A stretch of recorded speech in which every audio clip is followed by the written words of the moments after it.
Saudara-saudari, Injil kita pada minggu ini diambil dari Injil Yohanes bab 14 ayat 15 sampai 21. Jikalau kamu mengasihi aku, kamu akan menuruti segala perintahku. Aku akan minta kepada Bapa, dan Ia akan memberikan kepadamu seorang penolong yang lain, supaya Ia menyertai kamu selama-lamanya, yaitu Roh kebenaran. Dunia tidak dapat menerima Dia, sebab dunia tidak melihat Dia dan tidak mengenal Dia. Tetapi kamu mengenal Dia, sebab Ia menyertai kamu dan akan diam di dalam kamu. Aku tidak akan meninggalkan kamu sebagai yatim piatu. Aku datang kembali kepadamu. Tinggal sesaat lagi, dan dunia tidak akan melihat aku lagi. Tetapi kamu melihat aku, sebab aku hidup dan kamu pun akan hidup. Pada waktu itulah kamu akan tahu bahwa aku di dalam Bapa-Ku dan kamu di dalam aku dan aku di dalam kamu. Barang siapa memegang perintahku dan melakukannya, dialah yang mengasihi aku. Dan barang siapa mengasihi aku, ia akan dikasihi oleh Bapa-Ku, dan aku pun akan mengasihi dia dan akan menyatakan diriku kepadanya. Demikianlah sabda Tuhan. Terpujilah Kristus.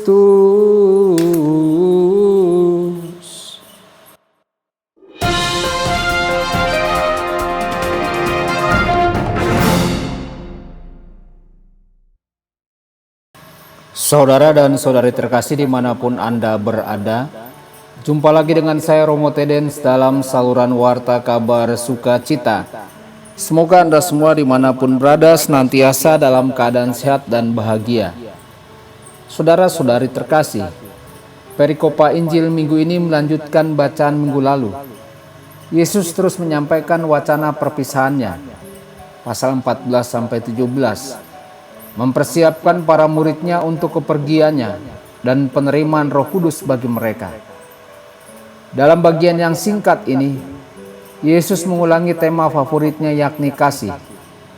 Yesus juga menjanjikan Roh Kudus, dan Yesus akhirnya menekankan kesatuan intim antara Yesus, Allah, dan Roh Kudus serta orang percaya. Injil kali ini dimulai dan diakhiri dengan kasih. Saudara-saudari, dalam ayat 15 Yesus menyatakan bahwa jika murid-muridnya mengasihi Dia, mereka akan menaati perintah-perintahnya. Kita mungkin bertanya, perintah apa? Aku memberimu perintah baru, agar kamu saling mengasihi, sama seperti aku telah mengasihi kamu. Kamu juga harus saling mengasihi. Dengan demikian, setiap orang akan tahu bahwa kamu adalah murid-muridku jika kamu saling mengasihi. Dan Yesus mengulangi hal itu.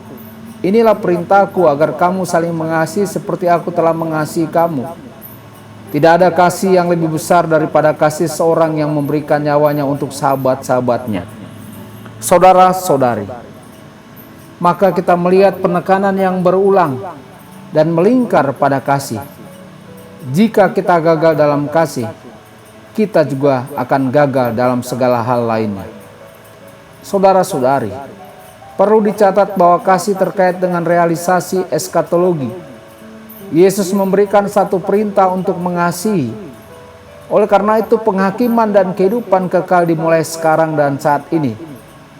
Di penghujung hari dan di setiap momen setiap hari, bagi Yohanes, hanya ada satu pertanyaan untuk ditanyakan pada diri kita sendiri.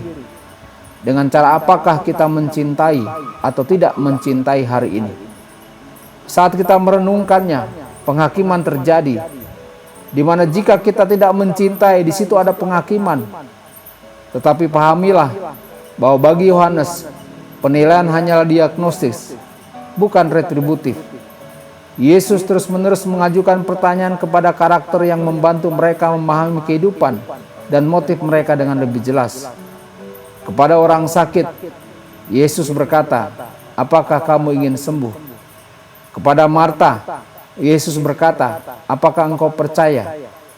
Dia mengajukan pertanyaan bukan karena dia tidak tahu jawabannya.